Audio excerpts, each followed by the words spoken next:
هێزی پێشمەرگەی ژنان ئەو وەختە کە دروست بوون بەڕاستی ژنان زۆر بەتە یعنی چۆنەڵێ بەتەمە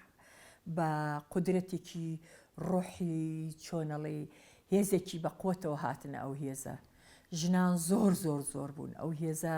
لە 300-400 ژن تێپەڕی کردبوو هەمووی خوێنەوار بوو نیوەی زۆری مسەقەف بوو نیوەی خاوەن شەهادە بوون مدەڕێ مامۆستا پەیمانمان بوو مدەڕیسە بووات بوو ئیدارەی هێزەکە بوو خاتو زێڕینمان هەبوو ڕابەر سیاسی بوو مەدیری بانقی زەریبە بووات بوو پێشمەرگەی عنی وەک چۆنەڵێ گیانێکی ڕۆح ئازا بۆ پێشمەرگە بوو بوونە پێشمەرگە کۆمەڵی ژنی زۆر ئازای لێ هاتوو لە ئاستی بەرزە یەکێتی ژنان هەمویان بەشدار بوون لەو دروستکردنی ئەو هێزە وەکو ژن ئەهاتن شەوانە خەفەریاتیانە گل لەگەڵمانە ئەبوو لە جەولە ئەهاتن لەگەڵمانە بۆ ئەوەی ژنان زیاتر کۆبنەوە لە دەوری هێزە بەڕاستی کۆمەڵی ژنی ئازا و چالاکیشی تیا بوو کۆمەلگاش بەڕاستی هەنێجار کۆمەلگای کوردی نەویژدانی هەیە نە زەمیری هەیە بەرامبەر بە ژن بە تایبەتی توانجیان تێگرتن قسەیان پێوتن گاڵتەیان پێ ئەکردن هەندێک جار لە گۆڤارەکانی خۆشمانە توانج و تێکڵیان تێ ئەگرتن ئینیان ئەکردن لەوەی کە ژن بۆتە پێشمەرگە یا بەجلی پێشمەرگە یا بە چەکێکەوە وەستاوە ئێمە زۆر جار کە لەگەڵ مەفرەزەکانی ئاسایشە دەرەچوو شەڕیانە بوو بە تووشەوانێ لە ئاسایشەکان لەگەڵ لە ئاسایشەکانش سڵیان نەکردو و خەڵک قسەی ئەکرد ئەبوو بە شەڕیان ئەمە کۆمەلگای ئێمە قەت بەو دەرەجەی پێش ناکەوێت بتوانێت هەموو ئازادیەکانی ژن بە ئاسانی وەرگری قوبوڵی کە بە تایبەتی ئەسکەریش کە خاتو کوێستان بڕیارێ دەرچوو وتی کە ئەو یا ئەبێ فەرماندەی هێزەکە بێ یا لە مەڵبەند لەبەرەوەی جێگر مەڵبەند بوو ئیشکات ئیتر ئەو مەڵبەندی هەڵبژارد دوای ئەو من بووم بە ئەمری بە بڕیاری فەرماندەی گشتی بوومە فەرماندەی ئەو هێزە تەبی ئەو 7 ساڵە بەڕاستی زۆر خۆش بوو لە ژیانمان لەو ناو ئەو هێزەیە هێز بوو نەگاڵتە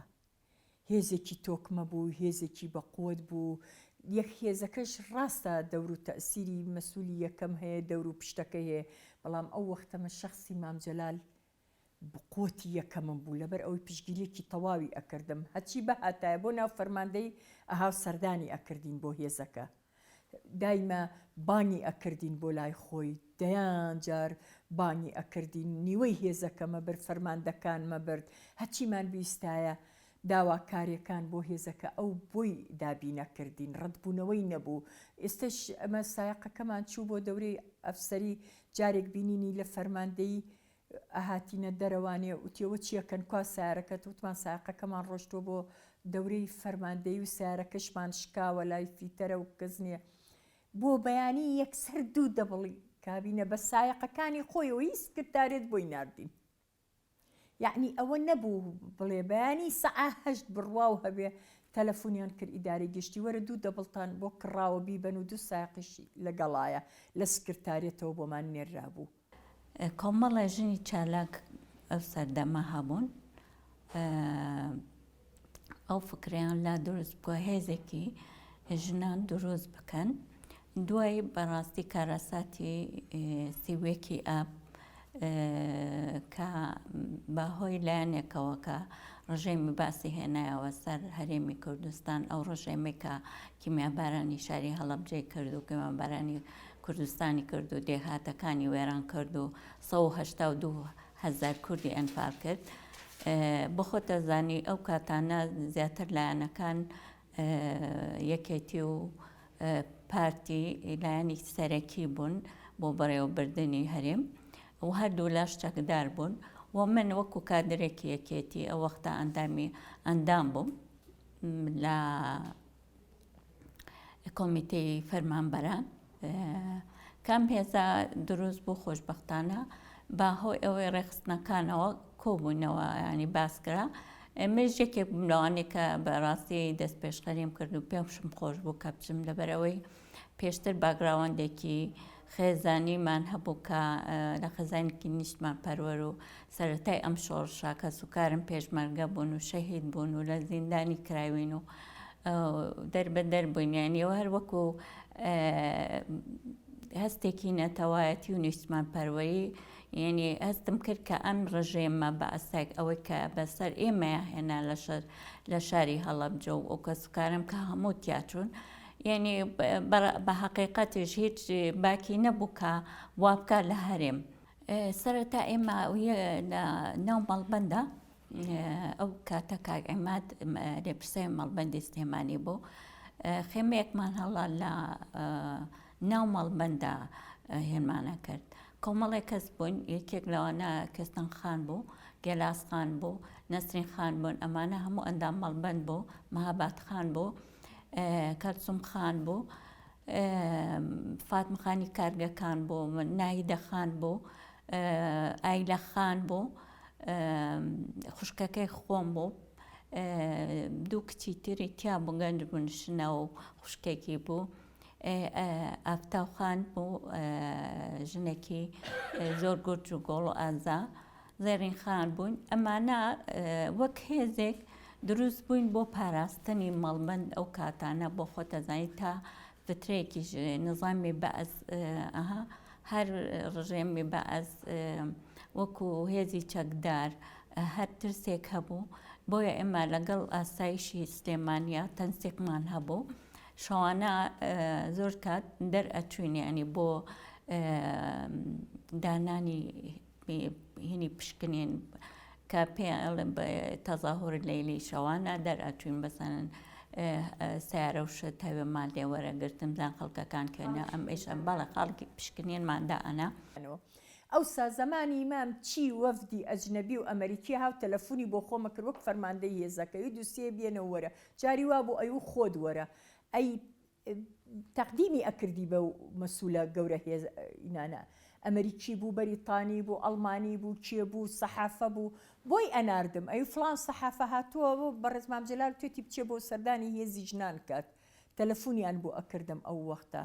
یعنی ئاوا بوو گرنگی پێ ئەیراو هێزە هەچی گۆڤاری ئەوروپی هەیە ئەهاو دەیان ڕێکخراوی ژنانی ئەوروپی سەردانی ئەکردین گرنگی پێ ئەیرا لە ڕۆی هێزەکەوە دەنا هەموو ساڵێ مەشقمان لەناو فەرماندەی گشتیە ئەکرد مەشقی گەورەمانە کرد هەموو هێزەکە دوایی ئیستعرازمانە کرد ئەو وەختە یادی بەخێر بێ کاک جەبار فەرمان بوو ئیحتیمامی پیان هەموو ڕێکخراوە بۆنەکان هێزی ژنان لە پێشەوە بوون هەوچی ڕێکخراوی ئەسکەری و مەدەنی هەیە ئێمە ئەو هێزە لە پێشەوە بووین جەولەمانە کرد مەقڕمان لە ڕانێ هەبوو مەقڕمان لە کەلار و کفری لە گەرمیان هەبوو دەوریان هەبوو هەموو شەڕەکان ئەگەر شەڕی دەستەویە خەمان نەکردایە نەمان بەڵام ئەچوینە سەیتەرە ئەچوینە خەستەخانە ئەم شتانە ژنان بەشدارە بوون دەوریانە بینی لەوەیە ئیتر دەوریان هەبوو هێزی ژنان لەو سەیتەرەیە کە سەیتەرەی جەبهەیە خەستخانەیە هێزی ژنان بەشداریەکە ئێمە ئەوسا جارەوبار لە فەرماندەی وەرگرتنی پێشمەرگە ئەوەستا کە ئەچوین بۆ لای مام ئەمان وەرگرتنی پێشمەرگەکە یەکسەر یەکنامەی بۆ نووسین بۆ لای کاکاشم کۆی و پێشمەرگەی هێزی ژنان باواڵا بێت ئەوی ژنان وەرگرن ئێمە خوێندکارمان هەبوو هەنێک کچمان وەرگرتە بوو ئەهاتە و هێزەکە جارێکیان پێم وت ئێمە شتێکی وامان هەیە هەنێک پێشمەرگەمانە خوێندکارن تی با دەوام بکەن گرنگیان پێ بە با شەهادە بێنن ژنی ئەفسەر کە بوو بە ملازم و بوو بە زابط ئێستا لە مرورتیایەتی لە ناو خۆتیایەتی لە مەتارتیایەتی لەو هێزەوانێ دەوری بینی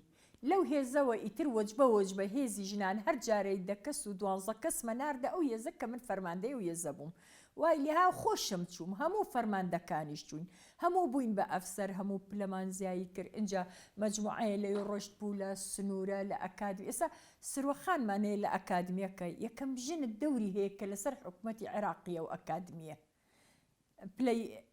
ڕاستی نازانم مقدەمە ئەمیدە پلەکەی نازانم چیە ڕاستی بێت بەڵام دەوری کاریگەری هەیە لەو ئەکادمیای عێراقیە چونکە لە عێراق ژنیان نییە لای ئێمە هەیە ژن لێرەوە چوە وەزارەتی داخلی و ناوخۆ ئەو ئەفسەرانەی هێزی ژنان بوون نەقڵ بوون هەمووی کە من بوومە کارگێڕی مەڵبەند بە بڕیاری فەرماندەی گشتی هەندێک لەو ئەفسەرانە نەقڵ بوون دوای من نەقڵ بوون هەرێکی بڵاو بوونەوە وای لێ هاو ئیتر هەموو ساڵێ لە دەورانی قەڵاچوالان هەتا مابوو ژن وەرئەگیرە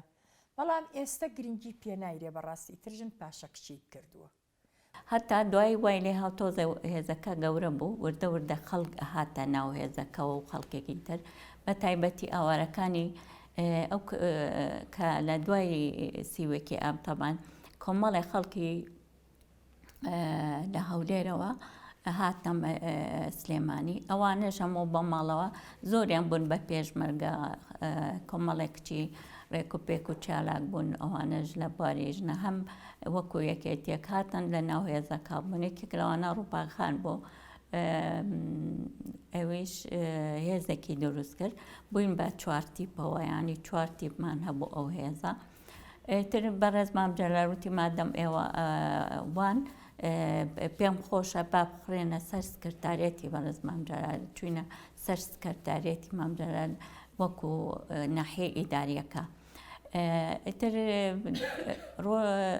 ڕۆژێکیان داوای کرد کە ئێمە کە لەو کۆبنای یەکترمان بینی ئەوانە زۆری پێخۆش بوو ئیتر داوامان کرد بچینە جەولەیە بکەین بە ناو کوردستانە دێکان و ئەوانە تقریبن جەولەیەکی هەوڕۆژیمان کرد منتیقەی شارباژێر ئەو تقریبان 300 ژنە بوون پێمان خۆش بوو کە بچینە کۆلێژی سەربازی وتمان ئێمە لەبەر ئەوەی بڕامان بە یەکسانی هەبوو پێمان خۆش بوو کە ئەو دیوارە بشکێنین ئێمەش وەکو ئەو توانایی کە پیاو هەیەی بۆ ئێمەش بە تاقی بکەینەوە بتوانین سەرکەوتوانە بێن بێ ئیتر بە دوو وەج بەچوین ئێمە ئەدەکەم سەرەتاکە چوونە کۆلێژی سەربازی ئیتر لەوەشەوە خەڵکێکی تر هاتە هێزەکانی ناوخۆ ئەو وەختە بڵێ ئێمە زیاتر سەر بە فەرماندەیی بوون لە ناو خێمەکانی مەڵبەندە وەکو ناظەری باسی چەکەکانەکە و جۆر و پێیان ئەناساندین دوای ئەوە مامۆستای کۆلێژی سەربازی هات دەرسی پێوتین کە هێزەکە فراوانتر بۆ تقریبان 100 کەسێکە بووین ئەو کاتە لەم ئاسایشی کۆن کە لای تویمەنیکەوە ئەو وەختە بینایەکی داڕۆخاو بوو لەوێ ئێمە تەدریبمان پێکرا بەڕاستی کۆمەڵێ خەڵکی سەربازی تەدریبی پێکردین لەوێ ئەو تەدریبەمان کرد دوای ئەوە لە هەردا ساڵی 98 تەدریبێکی چڕ و پڕی ئوستازی هەر مامۆستای ئەسکەری بوون لە ڕووی لیاقە و لە ڕووی جۆرەکانی چەک و ئیتر زانیاری شەڕ و ئەم شتانە لەوێش تقریبەن 6 مانگێک دەورەیەکی قوڵمان بینی ئەوە وەکو ئەوی کە ئێمەش کە چوینە کۆلێژی سەربازی ئێمەش لەگەڵ پیاوەکانە بەڕاستی کۆلێژەمانتەوە کوردە پیاوەکان چیان خۆیاندووە ئێمەش بە من خۆشبەختانە یەکێک بووم لە یەکەمەکانی کۆلێژی سەربازی ئێستا شوێنم هەیە ینی کە لەوێ لە کۆلێژی سەربازی بووین ئەمە یەکێکە لە مامۆستاکانم لەگەڵ ناهیدەخانە پێکەوە بووین ئەم خاتوونەش هەروەها لەگەڵمانە بوو ئەمە لە کۆلێژی سەربازی گرتومە ئەمە ئەم وێنەیە وێنەی هێزی ژنانە تەبی ئەمە ژنانی هەولێری تایە دهۆکی تایە سلێمانی تایە هەموو ژنەکانی تایە ئەم وێنەی گیرە ئەوە ئەو وەختەیە کە خۆم فەرماندەی هێز بووم بەڕاستی دەوێستا ئەو کچانە نیوەی لە ناو خۆن نیوەی لە بەرگرین نیوەی بوون بە زابت هەنێکیشیان وازیان ناوە لە خێزانی نەیەشتووە ئەم وێنەیەش ئەمە کاتێک بوو مەشقمانە کرد لە فەرماندەیی گشتی مەشقی چەکە گەورەکانمانە کرد وەک ئاربێجی و هاوان و ئەوانە دێیەکی لێبوو سۆزگەیان پێوت ئەو ناوە هەمووی چۆڵ بوو ئەو تەدریبەمان لەوێ ئەکرد ئەمە هەر وەختی خۆی مەقڕێکمان هەبوو لە وەزارەتی پێشمەرگە کە ئێستا لەوێ و ئایلەخانە جێگری هێزەکە بوو لەگەڵ خۆمە بەڕاستی ئەوی ژنێکی چالاک و گورج و گۆڵ بوو زۆر ڕێک و پێک بوو ئێستا لە ماڵەوە دانیشتووە ئەمە کۆنگرەی سێیە ئەندامی کۆنگرە بووم ئەو وەختەوەیان خات و کوێستانە ئەوەش کاگنە و شیروانە ئەو هێزە ئەو وەختە زۆری بەڕاستی هێزێ بوو من فەرماندەی هێزەکە بووم هەروای لیژنەی ئەمنی ناو کۆنگرە بوون بە بڕیاری مام جەلال. لیژنەی ئەمنی ئەو پێشمەرگانە بەس ئێمە چەکمان پێوە بوو لە ناو کۆنگرەیە. ئەم وێنەی خۆمە وەختی فەرماندەی هێزی ژنان بووم کوردستانی نوێ گرتی ئەو نوێنەیان بۆ ناردمەوانێ. ئەمەش مەعرەزێکمان کردەوانێ لە کەلار مەعرەزی شەهیدان جێگر مەڵبەند بووم ئەو وەختە قەرار بوو هەموو بەجلی پێشمەرگەوە بچین پیاوەکان منیش عادەتەن لەگەڵ پیاوەکانە جلە کەتافیەکانم هەر جارێ پێویست بکە هەر لە بەری یەکەمەوانێ. ئەم وێنەیش تاقەژنم لە ناو هەموو پیاوەکانە کە تاقەژنم کارگێڕی مەڵبەندم جێگر مەڵبەندم لە هەولێر گرتمان لەوێژ مەعرەزمان کردەوانێ. منیان خسە ناوە ڕاستی خۆیان کە پێمەڵن تاقانەکەی مەڵبەندی پێشمەرگە ئەو وێنەیەم گرت. ئەو وێنەیەکی زۆر خۆش و یادگاری شەلام لە هەولێر گرتمان مەعرەزی شەهیدانی پێشمەرگەمان کردبووە بزانم 1/6 بوو. ئەمەش هەر ڕۆژێکیان لە ڕانێ هاتینەوانێ سەرمان لە کەرتەکەی ڕانەیە بوو. ئەو وێنەیە نەشمیلمان هەبوو مسەوەر بوو مسەوەری هێزەکە وەختە کامێرایان نەخسە سەرشان و ئەوانە هاتینەوە بەهار بوو زۆر هیلاکیش بووم تیتخوا ڕێزان خان با ڕسمێکە بگرم لەناو ئەو گوڵانە دانیشە داکردم بە سەبەوتم پێشمەرگە ناوچەک و شاخەوتی نابا ئێمە ژنین ناسکیەکەی خۆشمان پارێزینتم باشە ئەو ڕسمەی گرت. ئەمەش هەر نەشمیل گرتی ڕۆژێکیان لە مقەڕەکە بووین ئەوەی بەختیاری کوردستانی نیوەمە خوێنەوانێ ئەگەم لێ نەبوو ئەو ڕسمەی گرت. بەعام ئەو ساجلی کەتافیە بوو لە بەرەکرا شەڕواڵ و کەتافیە هەمووی کەتافیە بوو. لەم دوایە بوو بە عسکەری کە ئێمە جلمان لەبەر کرد کەتافیە. هەندێک کەس وەی ئەزانی پێشمەرگەی کۆمەڵین هەندێک پیانەوتین ئەمانە دیموکراتن. دوایی کە ئیعلان کرا و خەڵک زانی اینجا وت پێشمەرگەی کە بەجلە کەتافیەکانمان لەبەرە کرد ئەهاتین و ئەچوین پیان وا بوو ئەمانە هەمووی ئیتر کە ئیعلان کرا و هێزەکە زانرا ئیتر خەڵک زانی پێشمەرگەین ئاسایی بوو. هەتا ئەم دوایەش هەر بەجلی کەتافیە و کەیتر بۆ بە نیزامی ئێستا جلی عسکەری لەبەرەکەن. ئەم وێنەیەشم کاتێک ئێمە ئەم هێزەمان دامەزرا لە ناوچەی ڕانێژ پێیان خۆش بوو ئەوانیش وەکو هێزێکدا بمەزرێن و ئەوە ئێمەش هاوکاری بۆ هاوکاری و هەم ئاهەنگی چون قسەمان لەگەڵ یەکێتی ژنان و کۆمەڵی خەڵک کرد لەوێ وێنەمان کرد و هاوکار بووین کە بخرێنە سەر هێزەکەی ئێمە. ئەماش لە کاتی فەوجەکەمانە بوو بەڕاستی ئەمە قۆمم کە باسی چەک ئەەکەم باسی چۆنێتی بەکارهێنانی بیکەیسیە وەکو چەکێک کی کاریگەر کە لە شەڕاچەند بەکاردەهێنێ و چەند فیشەکەکانی ئەخرێتە بەرکار و بەو شێوەیە بۆ پێشمەرگەکانی و کەرتەکەی خۆم باس دەکەم. بە ئێستا شەوایانی خەڵکێک هەر ڕوبەڕووی هەندێک نابێتەوە بڕۆی بە توانەکانی ژنیە و بە ژن بە پلە دوو سیر ئەکرێ لەبەر ئەوە ئینسان نابێ بچێتە ژێرباری ئەوە ئەگەر ئینسان ئامانجێکی هەبوو بڕۆی بەخۆی هەبوو پێویستە خۆی ئەو کۆسپانە ئەو ڕێگریانە بشکێنێت و بەدڵنیاوە قسەش کراوە بەڵام تۆ گرنگەوەیە کە بتوانی خۆت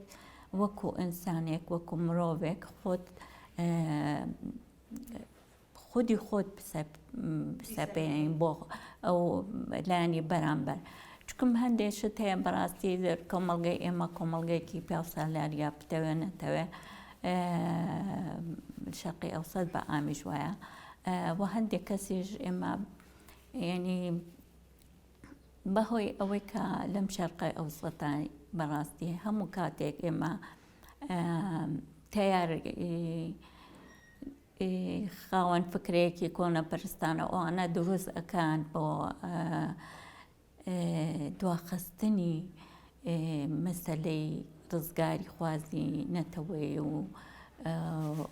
ئازادی ئینسانەکان.